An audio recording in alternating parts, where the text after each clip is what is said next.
Assalamualaikum. Gimana kabarnya semua? Ceritanya hari ini mau keluar sebentar sebenarnya. Cuma mau beli obat doang.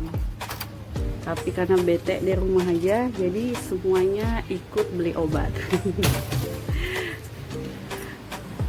Kita naik ke mobil.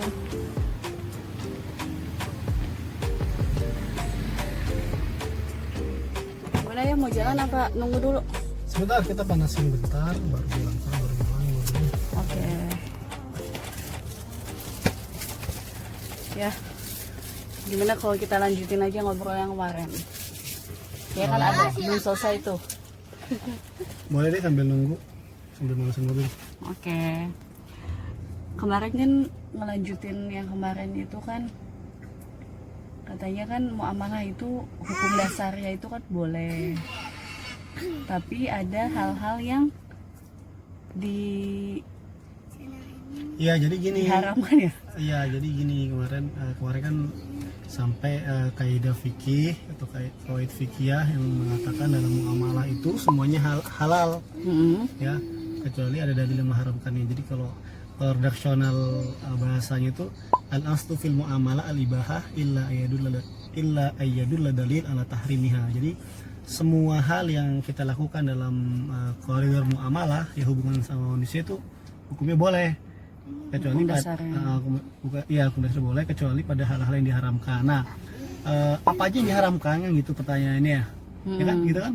Nah, jadi para ulama itu membuat rumusan atau menyingkatnya dengan istilah maghrib ya. Maghrib. Nah, maghrib itu maisir, gharar, riba dan batil ya, dengan cara batil. Jadi maisir, gharar, riba dan batil. Ada 3 ya? 4 dong. Oh iya, 4. Maisir, riba, gharar, batil. Nah, nanti kita akan bahas semuanya. Cuma kita akan mulai dari hal yang sering terjadi di dunia jual beli ya, baik jual beli secara umum atau jual beli online. Kalau untuk riba nanti kita akan bikin sesi khusus karena riba cukup panjang. Juga antara maisir, jadi kita bahas yang 2 nih ya, yang pertama tadi gharar dan batil. Ya, apa itu gharar batil? Gharar itu nggak jelas kan? Nggak jelas ya? Apa gimana sih? Apa nggak jelas? Terus hal-hal yang nggak jelas, misalkan contohnya barangnya belum tahu kayak gimana, ya nggak sih? Ya, kita berawal dari kita berangkat dari dalilnya dulu ya. Jadi kalau dalam Al-Quran itu kan kita dilarang untuk mengambil harta atau mendapatkan harta dengan cara-cara yang batil ya. Salah satunya batil itu kan nanti dengan cara yang zolim ya, dengan cara yang tidak amanah, dengan cara berbohong, penipuan itu batil. Nah, adapun kalau gharar itu Rasul secara tegas melarang jual beli yang dilakukan dengan atau jual beli gharar, jual beli yang tidak jelas seperti itu. Kita mulai aja contoh misalkan yang dibahas satu aja dulu ya. Yang batil dulu ya. Yang batil aja dulu. Misalkan gini, contoh jual beli ya, jual beli batil itu gini, jual beli dilakukan dengan cara batil. Kita ambil contoh yang klasik dulu misalkan.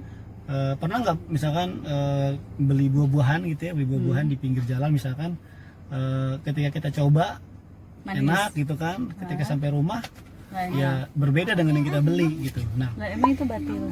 Iya, berarti di situ ada unsur penipuan di situ. Nah, kalau buah bukannya setiap buah biarpun satu pohon kadang kan beda rasa. Nah, tinggal biasanya kan di tukang buah itu para pedagang akan bilang manis Pak gitu.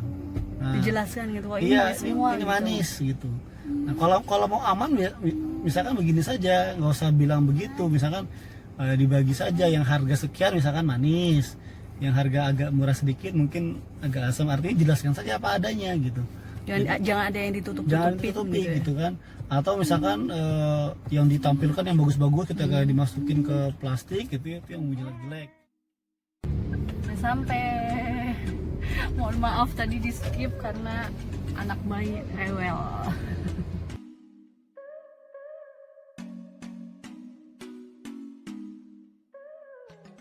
Udah sampai rumah. Enggak, Deng. Sebenarnya pasti mau video lagi ya. Capek, ntar lagi sih.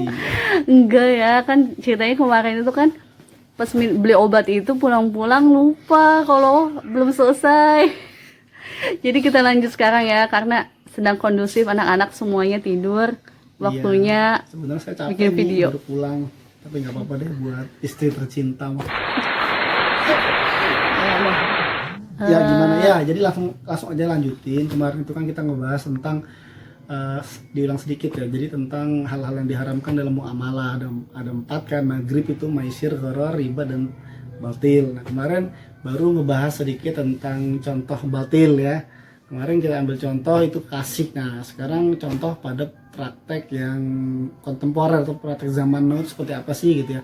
Kalau kita ambil contoh misalkan di dunia jual beli online ya, nah itu biasanya yang bisa tergolong batil itu kalau ada unsur penipuan ya, misalkan atau bohong. Misalkan begini, misalkan tidak sama antara yang diposting dengan real barangnya.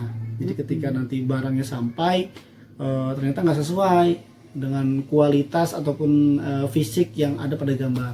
Atau yang kedua tidak sesuai dengan keterangan yang atau captionnya, misalkan ditulisnya original ya, ternyata pas datang KW atau malah barang palsu. Nah, itu bagian dari secara batil gitu. Atau juga bisa bohong, benar-benar akun fake gitu, berbohong, dia menipu ya. Dia jual misalkan dengan harga murah, banyak yang tergoda, ternyata pas setelah transfer ya barang tidak kunjung dikirim. Itu juga sih jelas bohongnya. Ya dengan cara batil, tapi bagian dari penipuan, atau dalam istilah muamalah itu penipuan tadlis ya, ada unsur penipuan. Apalagi paling mau nambahin sih, suka ada juga misalkan fotonya warnanya warna ini, tapi di keterangannya dikasih tahu kalau tidak bisa pilih warna misalkan, atau misalkan ya pokoknya ada keterangan kalau ini nggak bisa pilih warna, nggak bisa pilih gambar misalkan, tapi kan itu sama-sama sepakat antara pembeli sama penjual, jadi nggak masalah kan ya kayak gitu. Ya jadi pertama kan salah satu syarat dalam jual beli adalah antara minkum, saling ridho antara penjual dan pembeli. Jadi ketika penjual sudah mengatakan tadi ada syarat-syarat tertentu tadi, kemudian dibaca dan disepakati oleh pembeli, ya sudah sah. Kalau nggak dibaca tapi sebenarnya penjual udah menjelasin semuanya. Ya pertama idealnya adalah saling mengingatkan, karena kan ya daripada terjadi hal yang tidak diinginkan. Makanya idealnya ketika admin atau ketika penjual ingin closing pembelian, diingatkan aja bahwa ada syarat-syarat itu, seperti itu. Kecuali tidak ada syarat-syarat yang disebutkan, kemudian penjual inisiatif mengganti pesanan tidak sesuai pesanan, itu berarti bisa masuk dalam batil juga gitu, kalau tidak amanah seperti itu. Oke. Apalagi ngantung nih Bu, saya Bu. Iya, udah palingan yang gharar. Iya. Ya, gharar itu adalah tidak jelas. Kata Rasul tuh, Rasul melarang jual beli gharar. Hadisnya naha Rasul an bai'il gharar. Jadi Rasul mengharamkan jual beli gharar. Gharar itu bisa terjadi bukan hanya pada objek. Ya, kalau tadi kan batil biasanya pada objeknya ya, arti penjual tidak amanah pada objek yang dijual. Tapi kalau gharar ini bukan hanya objek, nanti bisa harganya ya, harganya termasuk yang gharar tidak jelas, atau misalkan akadnya dan juga objeknya. Kita ambil contoh misalkan yang gampang dulu objeknya ya. Kalau contoh-contoh di yang klasik, kitab-kitab klasik itu misalkan jual beli burung yang masih ada di langit. Saya jual burung itu misalkan. Ya, siapa yang bisa memastikan burung yang terbang itu bisa ditangkap atau ditembak misalkan? Kan itu masih gharar objeknya. Atau misalkan saya jual ikan yang di kolam, belum ditangkap, belum diapain, saya jual ikan di kolam. Nah, itu juga bisa bagian dari gharar. Oh, buah yang di pohon. Nah, atau misalkan buah yang belum terlihat atau masih berbunga misalkan. Nah, itu juga masuk dari gharar. Karena kata Rasul, kita dilarang membeli buah yang belum nampak kematangannya. Jadi kalau sudah ada buahnya, sudah terlihat, oh ini sebentar lagi matang nih atau sebentar lagi tua, itu boleh. Tapi kalau masih belum jelas, itu gharar ya, itu nggak boleh. Nah, cuma ulama kontemporer dan ulama dulu juga membagi, ternyata gharar itu ada dua. Ada gharar yang sedikit atau gharar khafi istilahnya, ada gharar yang besar atau gharar jali. Nah, Kalau goror yang sedikit dalam konteks muamalah, dalam konteks interaksi muamalah sesama manusia, itu boleh goror yang sedikit itu dimaklumi. Tapi kalau goror yang besar itu tidak boleh, haram. Kalau contoh goror yang sedikit itu tadi misalkan buah-buahan sudah terlihat buahnya tapi belum matang, itu kan masih ada goror nih, cuma gorornya sedikit karena waktu untuk matangnya sebentar lagi misalkan. Itu sudah boleh ya. Kemudian apalagi goror yang sedikit itu misalkan sekarang banyak jual beli, mungkin Neng tahu jual beli yang baju sekarungan tuh. Misalkan berapa karung harganya sekian, 2 juta 2 juta. misalkan. Sebenarnya itu boleh, itu ada goror di situ. Tapi gorornya boleh, gorornya sedikit. Kenapa? Karena biasanya penjual sudah menjelaskan ini barang second, misalkan barang second kondisinya bisa jadi ada yang rusak, bisa jadi ada yang kotor. Saya jual harga sekian, mau nggak pembeli? Ketika pembeli mau, maka itu boleh. Walaupun ada goror di situ sedikit gorornya, tapi si pembeli sudah ridho dengan kondisi yang dijelaskan oleh penjual, itu menjadi boleh. Atau apalagi goror sedikit misalkan apa ya? Dalam bisnis misalnya, ini di luar konteks jual beli ya, dalam bisnis misalkan ketika seorang berbisnis hasilnya tuh jelas nggak jelas, nanti juga bagian goror, cuman goror yang sedikit itu diperkenankan seperti itu. Lagi nggak yang mau ditanyain? Enggak sih, udah. Atau misalnya harga ya, tadi objek sekarang goror atau tidak jelas pada harga. Misalkan gini, ada yang menjual, saya jual, dijual, dia memposting harga, memposting jualan, tapi dengan 2 harga misalkan. 2 harga nih, misalkan jual baju harga sekian tanpa ada penjelasan, hanya harga saja, itu nggak boleh, ya, nggak boleh, paham nggak? Gimana? Misalkan ada postingan jual mobil misalkan ya, ada 2 harga 100 juta dan harga 150 juta, tanpa ada penjelasan, hanya harga saja, itu nggak boleh. Oh, emang ada ya?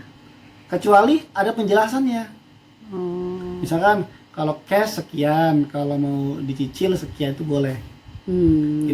Itu belum termasuk ke dalam akad karena masih pilihan. Nanti ketika sudah akad baru dipilih nasabah mau yang cash atau mau yang cicilan.